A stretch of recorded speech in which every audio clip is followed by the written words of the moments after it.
Hi, my name is Candice and I'm married to Dean.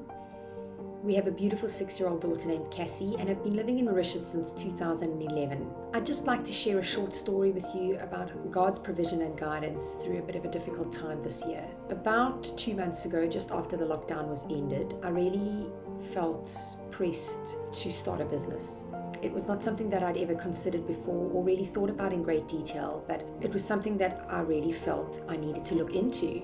My husband works in an industry that has been severely affected by the COVID-19 pandemic, and his future was uncertain.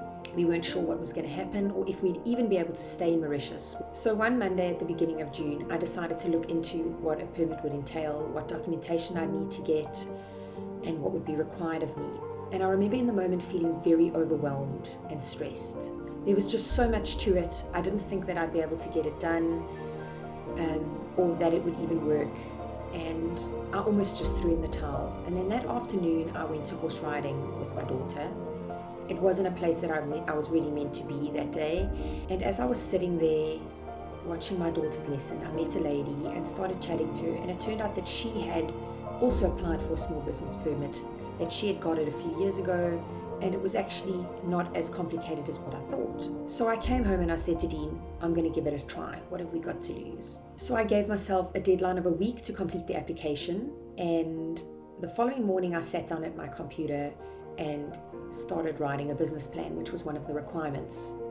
It's not something that I'd ever done before, or actually even something that I'd ever read before. So I was really out of my depth. But as I sat down and started writing it, the words just seemed to come.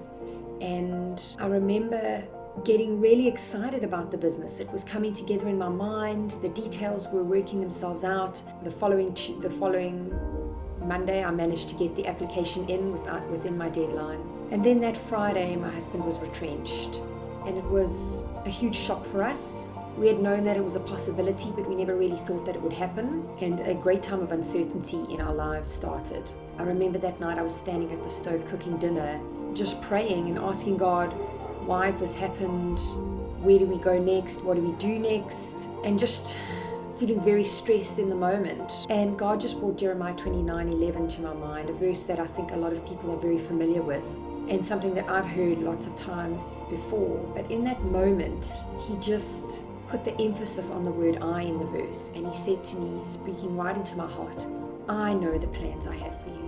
You don't know the plans, but I know the plans I have for you. And they are plans to prosper you and not to harm you, and plans to give you hope, and plans to give you a future. And it was such a beautiful moment of God just answering those fears and those stresses and speaking straight into my heart. In fact, throughout the last 2 months of upheaval and stress, I've been constantly reminded through the Word of God just how He is in control. He answers the fears and the thoughts and the worries that I have that I don't even know how to voice, or before I even know how to voice them, He's already answering them by pouring words of wisdom into my heart. The Monday after Dean was retrenched, I was stressing a little bit. I hadn't heard anything about the application.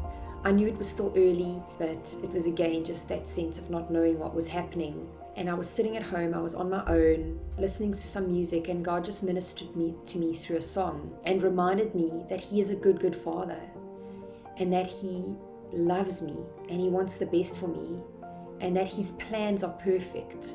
I have subsequently received my permit, which means I can start the business, and I'm really excited about it. We can stay in Mauritius. I don't have to uproot my daughter from the only home she's ever known and the people she loves. And there's just a sense of peace in knowing that we can stay for a while.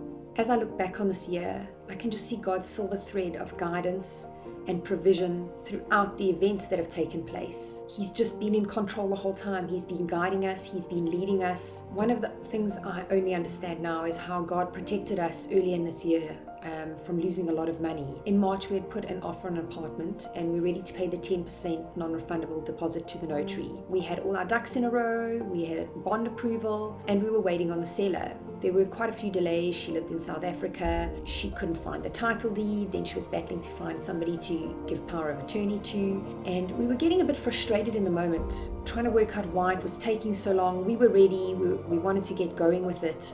And then COVID hit Mauritius and everything changed.